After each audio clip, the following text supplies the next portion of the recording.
Salut à tous, c'est Axel de testmobile.fr. On est à Berlin à l'IFA 2012 et j'ai sous les yeux le Huawei Ascend G330 qui est un petit peu c'est un petit successeur au G300 qu'on a déjà pu tester et qui ressemble, je trouve, en termes de design pas mal au Honor également. Alors rapidement sur les specs, c'est un appareil qui tourne sur un processeur dual-core à 1 GHz, c'est un petit processeur quand même. On a Android 4.0.4 là présent dès la sortie de la boîte. On a 4 Go de mémoire interne, 512 de RAM, on peut arriver jusqu'à 32 Go de mémoire interne, via micro SD. Qu'est-ce qu'on a d'autre? Un écran 4 pouces de résolution 800 par 480, un appareil photo 5 mégapixels et puis c'est à peu près tout ce qu'il y a à dire là-dessus. On a une optique frontale aussi 0,3 mégapixels qu'on peut voir justement ici à l'avant. Ok, en dessous on a les touches classiques retour, accueil et menu. Et comme sur le G600, Huawei a choisi de les intégrer de manière sensible, peinte sur le design quoi, plutôt que de l'intégrer dans SIS. Sur la droite, on n'a absolument rien.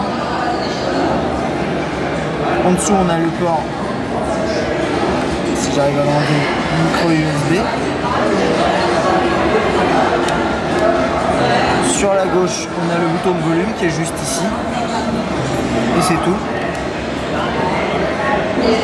En haut, et sur le haut, on a le jack 3.5 et le bouton off, verrouiller, déverrouiller. Une petite fente pour accéder à la batterie.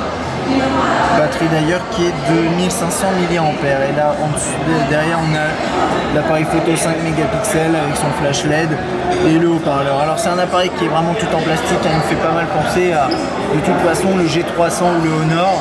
Mais on va du coup regarder très rapidement l'interface. Alors lui, pareil que sur le G600, il ne tourne pas avec la surcouche Emotion UI. Lui, c'est la surcouche un petit peu, disons, c'est à la fois du ICS quasiment brut et quelques éléments qui ont été rajoutés comme vous le voyez là. Par exemple ici, voilà, on a des éléments qui permettent de contrôler certains paramètres, on peut passer un appel et on a une interface qui ressemble beaucoup à ce qu'on a dans ICS de base. Voilà. On a le multitâche ici, la gestion des tâches en cours.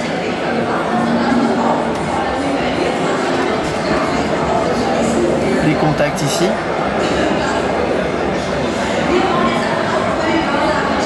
Ça c'est le clavier Huawei qui est proposé là-dessus. Alors bien sûr, dans nos versions françaises, on aura peut-être quelque chose de différent. Donc ça, on aura l'occasion de le voir un petit peu après au cours du test.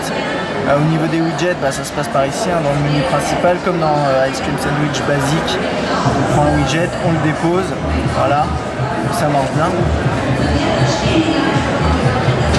Puis après, bon, c'est du classique quoi, c'est cet agenda ici, hop, voilà, classique ICS encore une fois. C'est quoi d'autre? Là il y a l'appareil photo, par contre l'interface ici a été personnalisée par le constructeur, comme sur le G300 et comme sur le G600, pardon. Avec quelques fonctionnalités, quelques effets ici, bon. Il y a un truc que je voulais juste voir avant de quitter l'appareil photo, pardon, c'est au niveau de la vidéo, est-ce qu'il filme en... à mon avis il s'arrête en VGA, voilà. Bon, ça c'est pas étonnant. Comme on voyait sur le G600 qui tournait également que en VGA, qui filmait que en VGA. Puis après on a la galerie qui n'a pas été personnalisée. Mais elle est bien, elle fonctionne bien dans l'état. Et puis rapidement juste Musique Plus,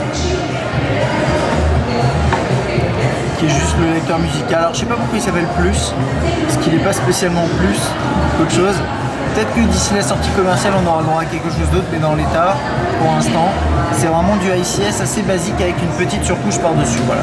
Globalement, ce qu'on peut dire sur le Ascend G300, et on aura l'occasion de le tester et de vous donner un avis un peu plus complet. Voilà, à bientôt.